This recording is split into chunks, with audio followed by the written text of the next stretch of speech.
Sorry to disturb you, Master. We need to talk.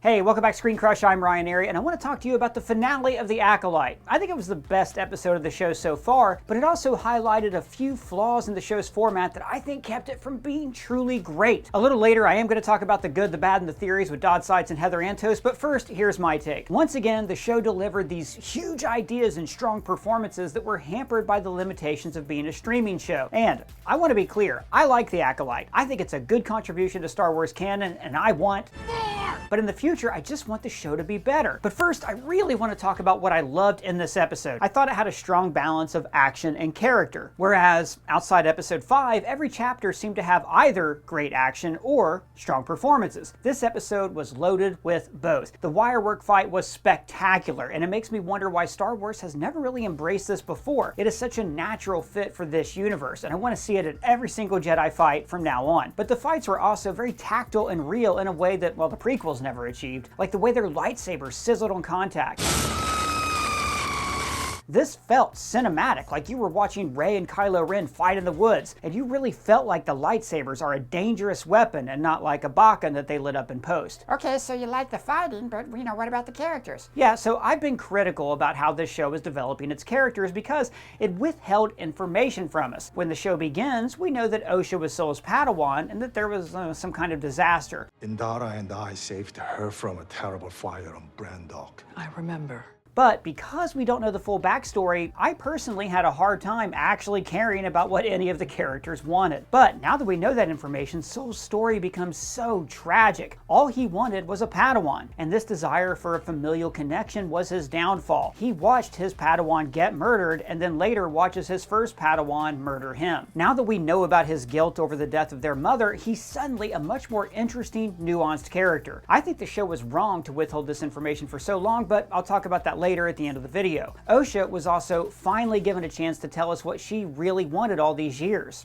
Revenge. This made her reconciliation with May more meaningful and sweet, but I think it would have meant even more if the series had been given the room to flesh out their relationship dynamic. But that's one drawback of a Disney Plus streaming show that I'm going to talk to Dodd and Heather about later. I have really enjoyed covering this show and breaking it down every single week, and we have loved designing parody merch like this brand new Do or Do Not shirt at our merch store, along with other high quality items like The Ability to Speak Doesn't Make You Intelligent, Good Soldiers Follow Orders, Original Trilogy, and many, many more. Links for those are below. Also, let's talk about the writing. It's weird to me that the biggest complaint from haters was how this show treated the canon, when actually I love everything that it added to the Star Wars canon. And the writer's room was stacked with incredibly talented people, but they just didn't have the time to fill this series out with subplots that would have fleshed out these characters. I don't think the Disney Plus format of 30-minute episodes with cliffhangers does these concepts justice. When you watch truly great TV like The Boys or House of the Dragon, you see how C-plot storylines like Kimiko and Frenchie flesh out the entire cast, and they make you care about everyone on screen. Like when all those Jedi died in episode 5, it was awesome, but they were essentially red shirts, except for Padawan 3-hole punch. Yeah, I liked her. Me too, and a little later I'm going to tell you why I think the mystery format of the show was both the best and worst part of the show. Now, a little later I'm going to tell you why I think the mystery format of the show is actually the best and worst part of it, but first, I am honored to be joined by the dream team. We have Group Editor of Licensing at IDW, Heather Antos, and ScreenCrush's own Dodson Seitz. So, Heather, Dodd, I want to go through the good, the bad, and the theories, but let's be nice to start off, right? I know you've both been critical of the series, but there's also been a lot to love. And Heather, earlier I talked about the fights in this and how much I love the wire work and the kung fu and the tactile texture of the lightsabers, but you're a fight technique nerd. You're a lightsaber nerd. Mm-hmm. So tell me, in your much more informed opinion than myself, what did you think of this final fight? I loved it. Both of them, between Osha and May, as well as Chimere and Sol. These are actors that very much did the stunts themselves. You can tell that with all the widescreen shots that we got, and the hand-to-hand combat between Osha and May was my personal favorite. Like just how tight that scene was and technical those moves were between the two women, or single women if you talk about one actress, right? I'm very curious how they shot that. Same. I'd be very, very curious how they shot that, how they composed different shots together. Can I be honest for a second? Yeah. Until you reminded me it's not two people, that fight was so good, I forgot. Yeah. Like that's how well they pulled me into the illusion. Absolutely. Yeah. I'm sure there was definitely some mocap going on there for sure and things like that. But I definitely need to rewatch that fight again to be able to come up with a more informed opinion of how it was shot. And then classic streamer hallway fight scene between Hymir and Soul. I love Soul's technique. I love how defensive he is in his fighting. Even in such an aggressive scene, he is still very, very defensive and how he fights. And you saw a lot of classic samurai poses in that scene, you know, calling back to original George Lucas Star Wars inspiration. Truly, truly impressed. As theorized, we did not get our lightsaber whip Vanessa Rowe and Chimera fight, which I was very disappointed in. How do you tease a lightsaber whip only to have it kill a bug? Right. Season 2, baby. Season 2. I thought this was always intended to be a self-contained series, and I was really happy to see that it's set up for season 2. And I've heard that certain platforms are changing the poster from just Acolyte to Acolyte season 1. So I'm hoping that means we've got a soft renewal for season 2, because I like a lot of what they set up here. There's a lot more positive things to say. Heather, real quick, people can find your socials like linked below. You're a great follow on all platforms. Highly recommend Heather as a follow. Dodd, what about you? What do you got to say good about what we saw here today? Well, I mean, overall, I feel like Acolyte, all the ingredients in Acolyte, if we took out the things, the few complaints that I have, I feel like Acolyte could be the best Star Wars series that we've seen yet. And at least to me, and at least to, I feel, fans that enjoy Star Wars in the way that I do. But like we got a lot of touches in like the political aspects of Star Wars. So when he's talking to him and he has this big speech about like, I think the Jedi are unchecked power, right? And they're trying to control something that can't be controlled, right? And they're masquerading as a religion. That is the side of Star Wars that I've wanted them to explore for a long, long time.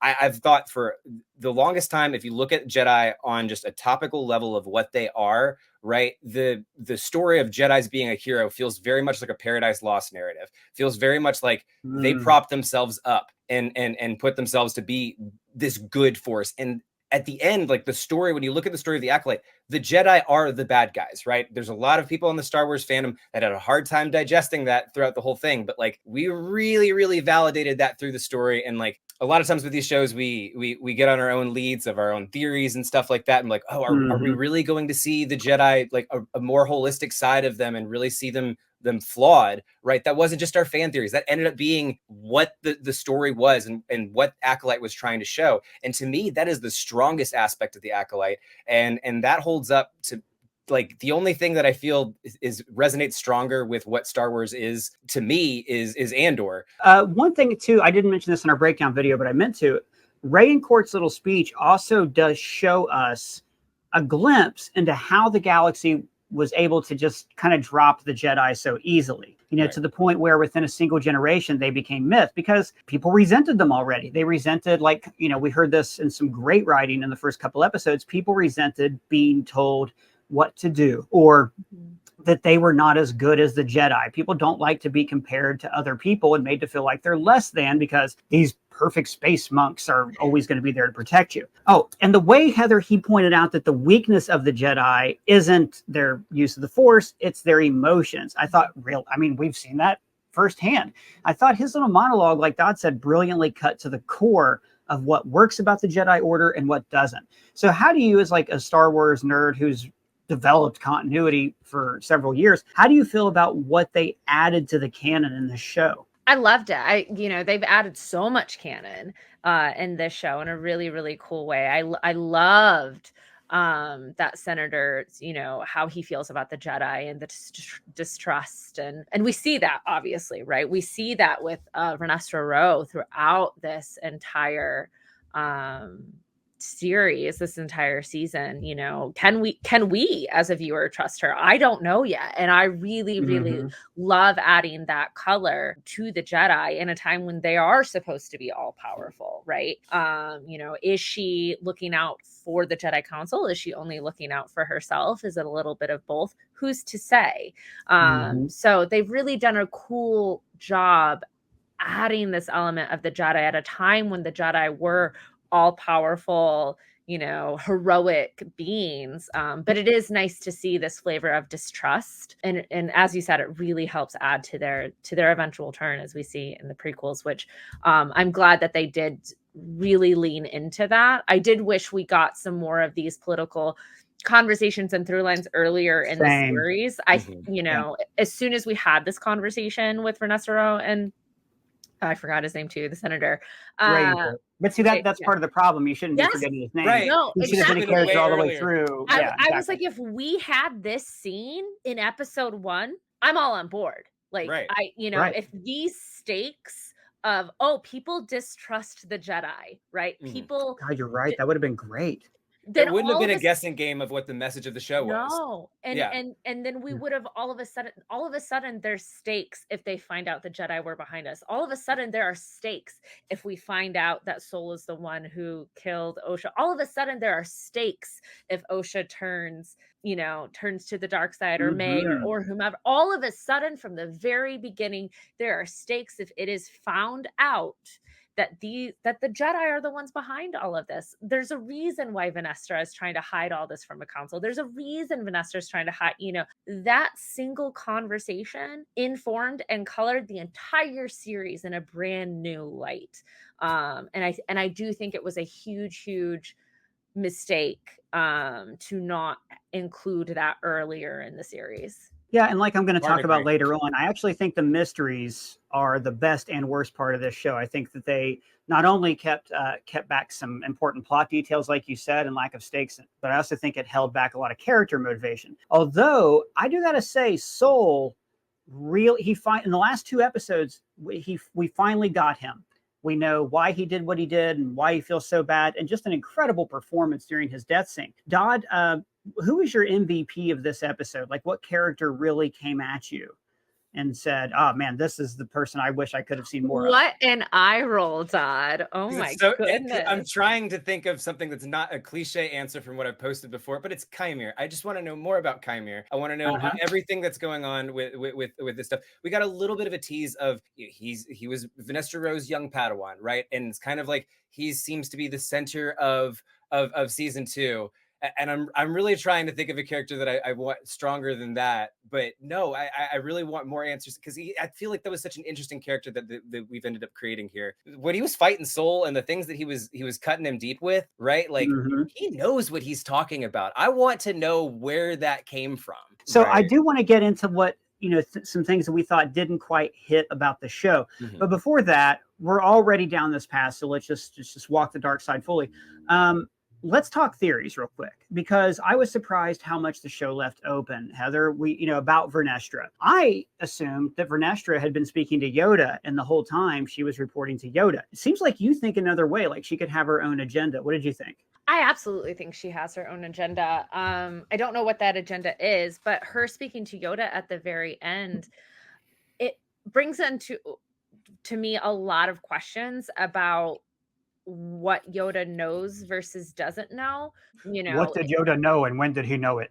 But exactly. I mean, there hasn't been a Sith in 1,000 years, right? That's been the quote that people keep throwing back at the show this entire time. And Vanessa knows Kymir is out there. Vanessa knows what happened, more or less what happened with Osha. And so is she lying to Yoda about what happened? If so, is Yoda unable to tell her true intentions? What does that say about what we know about him as a Jedi and a Jedi Master, the most powerful, like, it either makes Yoda look kind of not good at not as powerful as we know him to be, or is there a reason why he would lie to the council later in the prequels? I don't know. There's a lot there that isn't quite sticking for me, that I hope we do get a season 2 explicitly to explore what Yoda knows, what the Jedi Council knows, Mhm. how Vernestra is continuing to manipulate and hide all of this, And because why?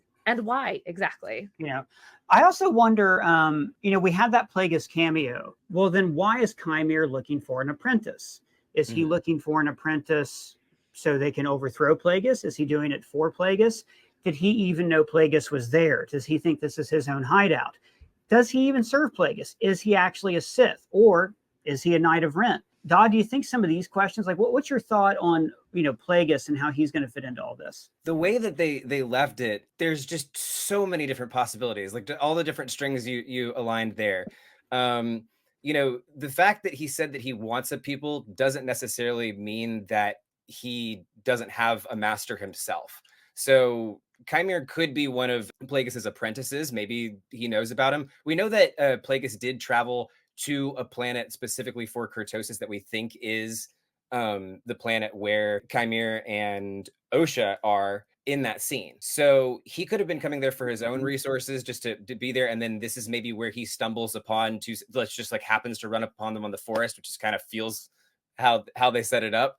Or there could be, something bigger there. I think that to me, what makes the most sense is that using the story of Osha and Chimere's continued growth as a symbol for the strength of a dyad, right? Him kind of observing that from afar. Either way, it looks like it's going to be a pretty great setup for the Mhm. prequels, which is what we thought we were going to get from this show. Right. Heather, you're a person who I really trust your opinion as a storyteller, because you, on a daily basis, have a strong hand in crafting stories, great stories over at IDW. So, your opinion on this show always means a lot to me. What were your thoughts on, like, now that we can sit back, look at the whole season, what were your thoughts on the show? Like, what maybe didn't work for you? I mean, we've talked about this a lot, and I know you're going to get into a little bit later, but just the overall plot was just, now that I've seen it all and I understand what they were trying to do, I appreciate it a lot better, a lot more. I think the order of which we got the ingredients, didn't quite work out for me. And I think that's my biggest issue. And we've obviously discussed this in all the previous talkbacks. We just weren't given enough reason to care about any of the characters before their fates were revealed, or or their past. Or their past. Exactly. I think another thing, and you can argue it's because she was born of the virgins, but Osha's a pretty dang powerful Jedi right off the bat. And that's, Sure. yes, she's had some training 100%, but, the powerful, the power that we saw in this last episode, I was quite shocked at the level of control of which we got off the bat. Again, she's born of the virgins. You can explain. I go back to that. Right. I mean, the same thing with Anakin being able to pod race without formal training. Absolutely. Yeah. It is something that definitely did stick out for me, particularly in this episode. Just my personal opinion, and it's less of a story thing, but just more of a choice of phrasing that the show used. I really, really hate, and I know it's the viewpoint of the Jedi, but I really, really hate saying that fear and anger and whatever are negative emotions and putting that out just into the zeitgeist. I know that's the Jedi philosophy, but to constantly say feeling angry, feeling guilty, feeling shame, feeling anything that isn't like feeling nothing right. I mean, look, it's negative. Yeah. They do say it's a path to the dark side. I don't necessarily, and I think it's not that you feel those things, it's how you let those feelings shape you, which again goes back to what Ray and Court said and what Soul demonstrates. And I'm going to talk about this in a little bit, especially regarding Soul, but I just wish that we would have had a more clear motivation laid out earlier. Heather, you kept using the word stakes, setting stakes for the series early on. I thought that would have really mattered, because in a prequel series, it's hard to set stakes sometimes. But Dodd, what about you? Before we sign off, and I talked to you guys about like what I thought the show's biggest weakness was, what was it you thought kind of maybe missed the mark for this season? Yeah, I mean, what Heather said right off the bat is something I actually notes word for word what I had here. Best ingredients in the wrong order.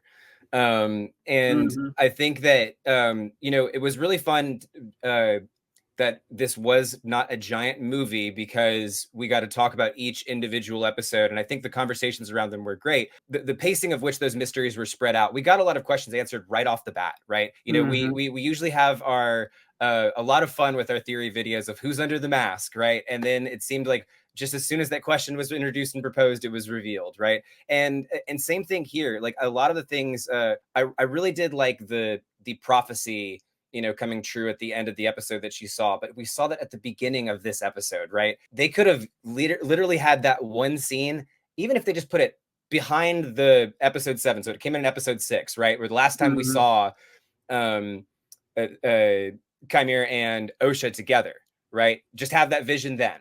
Then we have at least an episode to bake on it, and then it delivers. That would have been good. Right? Yeah. Like things like that. They had really good ingredients, really fun stuff to play with. But I don't think that they put it in the right order. And I feel like a lot of that has to do with the length of the stories being told with this, right? I think if we see longer stories coming from stuff like this, then we could be able to really flesh these things out. What is it you guys think? We've talked before about the high budget for this series compared to House of the Dragons. Comparable budget doesn't look quite as good. Especially this episode looked pretty good, but a lot of the past doesn't look that great. Why is the structure of these shows set like this? 30-minute episodes. It's so strange, and it's so antithetical to broadcast TV and the streaming that you would see on shows like Netflix. I don't want them to ever release these shows in one day, but this probably would have worked better as a one-day sit-through. Heather, what's up with the structure of these D+ shows? I don't know. I wonder if it is some sort of in-house format thing, like a formula they're supposed to hit specifically. That's the only thing that I can make sense in my head, especially if you compare the Marvel shows, which you can assume have a similar budget to the Star Wars shows. The formats are pretty similar to that. These weird, 30 to like 40-minute episodes.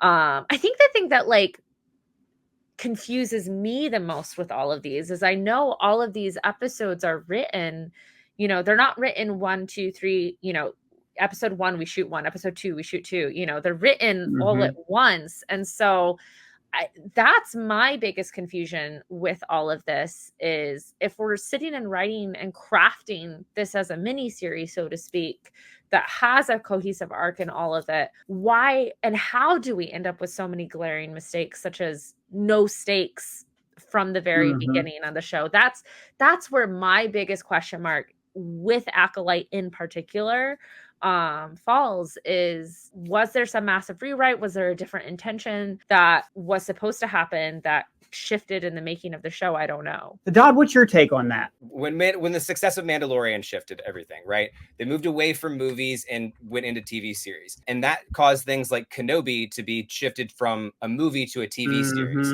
Obi-Wan, right? So, or Boba Fett as well. Yeah, I didn't realize that about Boba Fett, but that makes so much more sense. Josh Trank was in development to do that. Right.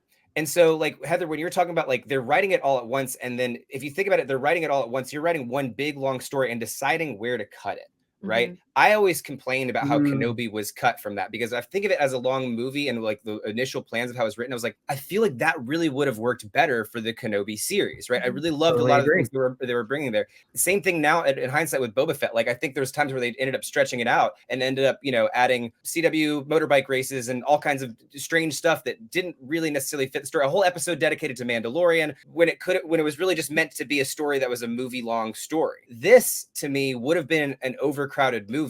But I think the way they decided to cut it there too, I think that's part of the issue here, is like, we're taking the budget and saying this is the whole story, right? I think that the biggest improvement that the Acolyte could make in a season 2 is cutting that story in a better area and making it a little bit more digestible. I don't know. I would love to hear from production people about what happened behind the scenes on it. Again, like I've said this over and over, right? I am not even like, you could give me the same amount of money and I wouldn't produce a show a 10th as good as the Acolyte. So I do think it is a thing where I just kind of smell the studio on this a little bit. I think the people who were in charge of writing, Leslie Headland, like they're all so great and so talented. So I'm very optimistic about season 2. I think it would give them a chance to course correct, but I do agree with you guys about the main problem with this show, which I'm going to talk about right now. Dots and Sides, Heather Antos, thank you so much for joining me. Again, their social links are below. So the biggest drawback of this series, and its biggest asset, was the mystery. Mysteries are great for streaming shows. They keep us engaged, and our guesses drive up their mentions on social media. Stranger Things is a perfect example of a show with a great mystery in season 1. But Stranger Things also presented us with, relatable motivations for everybody right off the bat. These kids want to find their missing friend. The Acolyte's mystery was, well, why does this woman want to kill the Jedi? But I think not actually knowing all the proper information stunted our ability to relate to these characters' wants and needs. Like Heather said earlier, the show did a bad job of establishing stakes at the beginning of the series. And by the way, this could just be me, but I'm not like a big flashback guy. I think misfires like the Eternals and the Book of Boba Fett were enjoyable, but would have worked a lot better if they were told in chronological order. For me, I struggled with not knowing what the characters want, or more importantly, why they want what they want. The show withheld this information really until the final episode. So until today, I had a hard time caring about these people. Sol is a perfect example. In episode 7, we find out his main motivation. He wanted a Padawan, and he's driven by the guilt of how he acquired that Padawan. Give us the baby. Exactly. Presenting this information up front would have made me engage with Sol more. He would have been relatable. I don't like when mysteries withhold character motivations, especially when the twist that they deliver isn't like really earth-shattering. But there were twists in the finale that I think worked very well. For instance, when we found out that the reason Osha washed out of the Order wasn't because she loved too much, it's because she hated too much. My hatred of you, my grief over our mother. So I never became a Jedi. That twist worked because we just watched the whole show assuming one thing was true, and that one assumption created a relatable story for her. She wanted to be a Jedi, and she failed, but she still wishes she was part of the Order. I actually think the show didn't do enough to emphasize her desire to rejoin the Jedi Order, but I don't want to nitpick too much. Leslie Headland and her team are 10 times the writer that I would ever be, and I am just armchair quarterbacking a really strong Star Wars story. Like I said, I just wanted more! So because we had this assumption about Osha, that she washed out of the Jedi Order because she couldn't let go of her grief, the twist that she was actually susceptible to the dark side worked very well, because this made us redefine what we had already assumed. But I don't think that the Sol twist was set up in any way that was satisfying, and I would have rather just had all that information up front. So the Osha character twist worked very well for me, but the episode also offered a good story twist when we find out that May and Osha, like Anakin, were created by the Force. She used the Force to create you and Osha. See, that's cool, and that redefines certain aspects of the Star Wars saga. But the problem is, just like Dodd said earlier, it seems like the Acolyte is following that Marvel formula of taking a movie and cutting it up into small chunks. Like, I really want to see a fully formed season 2. I want to see this creative team unleashed on a 12-episode season with 60 minutes each. This show gave us a glimpse at how Star Wars can grow and expand beyond the Skywalker saga, and I hope Lucasfilm runs in this direction and doesn't just rely on deepfake Luke and member berries from the animated shows. I like all that stuff, but I also like seeing new concepts, new interpretations of the Force, and new characters. But what did you guys think of the Acolyte? Do you think they deserve a season 2? Let me know your thoughts down in the comments below or at me on Twitter. And if it's your first time here, welcome to the channel, and please subscribe and smash that bell for alerts. For ScreenCrush, I'm Ryan Airy.